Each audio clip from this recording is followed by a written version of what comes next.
આકાશવાણી ભુજ સમાચાર પરેશ મારું વાંચે છે। નમસ્કાર।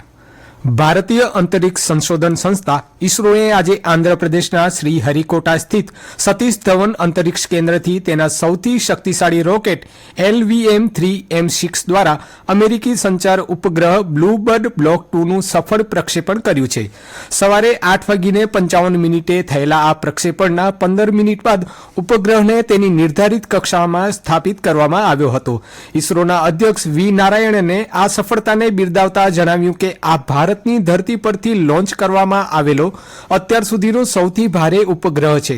આ મિશન ઇસરોની વ્યવસાયિક શાખા ન્યૂ સ્પેસ ઇન્ડિયા લિમિટેડ અને અમેરિકી કંપની AST સ્પેસ મોબાઈલ વચ્ચેના કરાર હેઠળ પૂર્ણ થયું છે। આ ઉપગ્રહની મદદથી વિશ્વભરમાં સીધી મોબાઈલ કનેક્ટિવિટી દ્વારા 4G અને 5G વોઇસ વિડીયો કોલ અને ડેટા સેવાઓ ઉપલબ્ધ થશે। નોંધનીય છે કે LVM-3 રોકેટે અગાઉ ચંદ્રયાન 2 અને ચંદ્રયાન 3 જેવા મહત્વના મિશન પર સફળતાપૂર્વક પાર પાડ્યા છે। ગુજરાત સાહિત્ય અકાદમી ગાંધીનગર દ્વારા સતત ત્રીજા વર્ષે અસાંજી અસ્મિતા જો ઓછવ શીર્ષક હેઠળ કચ્છ સાહિત્ય ઉત્સવનું ભુજ ખાતે આયોજન કરવામાં આવ્યું છે। ભુજિયા ડુંગર સ્થિત સ્મૃતિવન ભૂકંપ સંગ્રહાલય ખાતે આવતીકાલથી શરૂ થનારો ઉત્સવ 29 ડિસેમ્બર સુધી ચાલશે। આ મહોત્સવનું ઉદ્ઘાટન રાજ્યમંત્રી ત્રિકમભાઈ છાંગાના હસ્તે કરવામાં આવશે। આ પ્રસંગે સાંસદ વિનોદભાઈ ચાવડા, ધારાસભ્ય કેશુભાઈ પટેલ, પદ્મશ્રી નારાયણ જોશી કારાયલ અને અકાદમીના અધ્યક્ષ ડોક્ટર ભાગ્યેશ ઝા ઉપસ્થિત રહેશે। 5 દિવસીય આ મહોત્સવમાં કચ્છના પુરાતત્વીય વારસા પર ચર્ચા સત્રો, કવિ સંમેલનો અને સાંસ્કૃતિક કાર્યક્રમોની વણઝાર જોવા મળશે। કચ્છી કવિઓ, સાહિત્યકારો અને વિદ્વાનો કચ્છ અને કચ્છિયત પર પોતાના વિચાર રજૂ કરશે। આ ઉપરાંત કચ્છી બાળ વાર્તા, યુવા કવિ સંમેલન અને સંત સાહિત્ય પર વિશેષ રજૂઆતો થશે। હડપ્પન સંસ્કૃતિના અવશેષો ધરાવતી વિશ્વ ધરોહર ધોળાવીરાની ઉત્કૃષ્ટ જાળવણી માટે ધોળાવીરાના સરપંચ જીલુભા સોઢાને best support of local maintenance the heritage award એનાયત કરાયો છે। અમદાવાદમાં મુખ્યમંત્રી ભૂપેન્દ્ર પટેલના હસ્તે આ સન્માન અપાયું હતું। સરપંચ જીલુભા સોઢાએ જણાવ્યું કે ધોળાવીરામાં શૂન્યમાંથી સર્જન કરી શિક્ષણ, આરોગ્ય અને રોજગારી ક્ષેત્રે મહત્વનું યોગદાન આપ્યું છે। હેરિટેજ સાઇટની જાળવણી સાથે યુવાનોને ગાઈડની તાલીમ આપી છે। હવે સૂકી ખેતી બાદ પ્રવાસનને રોજગારીનો મુખ્ય વિકલ્પ બનાવવાનું અમારું લક્ષ્ય છે। નવચેતન અંધજન મંડળ માધાપર પોતાની સુવર્ણ જયંતિ વર્ષ ઉજવી રહ્યું છે। આ પ્રસંગે આજે ભૂતપૂર્વ વિદ્યાર્થીઓનો સ્નેહમિલન યોજાઈ રહ્યું છે, જ્યારે આવતીકાલે સવારે 10:30 કલાકે વાર્ષિક અભિવાદન સમારોહ, ઇનામ વિતરણ અને શિષ્યવૃત્તિ વિતરણનો મુખ્ય કાર્યક્રમ યોજાશે। આ સમારોહના પ્રમુખ સ્થાને મુંબઈના ઉદ્યોગપતિ વિનોદભાઈ કાનજીભાઈ શાહ ઉપસ્થિત રહેશે।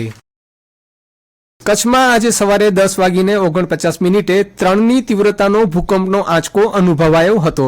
સિસ્મોલોજી કચેરીના જણાવ્યા અનુસાર આ આંચકાનું કેન્દ્રબિંદુ ભચાઉથી 10 કિલોમીટર દૂર કરમરિયા ગામ નજીક નોંધાયું હતું।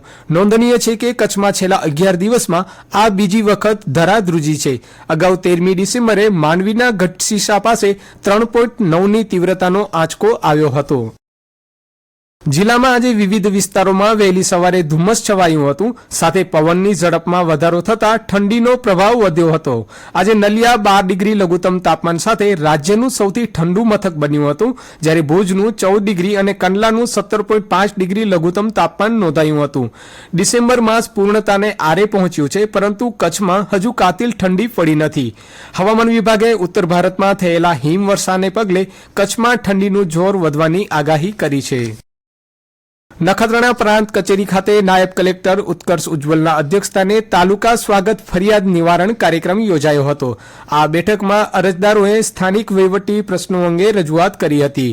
મુખ્યત્વે રસલીયા ગામે મકાન તોડી પાડી કાટમાળના નાણાંની ઉચાપત, ઉગેડીમાં ખાનગી જમીન પર ગેરકાયદે દબાણ અને જીયાપરમાં ખેતીવાડીના પાણીના ગેરકાયદે વેચાણ જેવા મુદ્દાઓની ચર્ચા કરાઈ હતી। બેઠકમાં મામલતદાર, TDO અને ચીફ ઓફિસર સહિતના અધિકારીઓ હાજર રહ્યા હતા।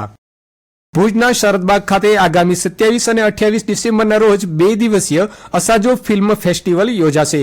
ભુજના યુવાનો દ્વારા તૈયાર કરાયેલી આ ટૂંકી ફિલ્મો શહેર, સમાજ, ઓળખ અને નાગરિકો હક્કો જેવા મહત્વના વિષયો પર આધારિત છે. આ મહોત્સવમાં આ શહેર કોનું છે, મારો હક, મારી ઓળખ અને સીમાઓ સે પરે જેવી ટૂંકી ફિલ્મો વિવિધ 5 સત્રો દરમિયાન પ્રદર્શિત થશે.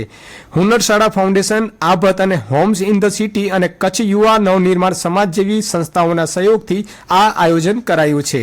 અને આ સાથે સમાચાર બુલેટિન પૂરું થયું. નમસ્કાર.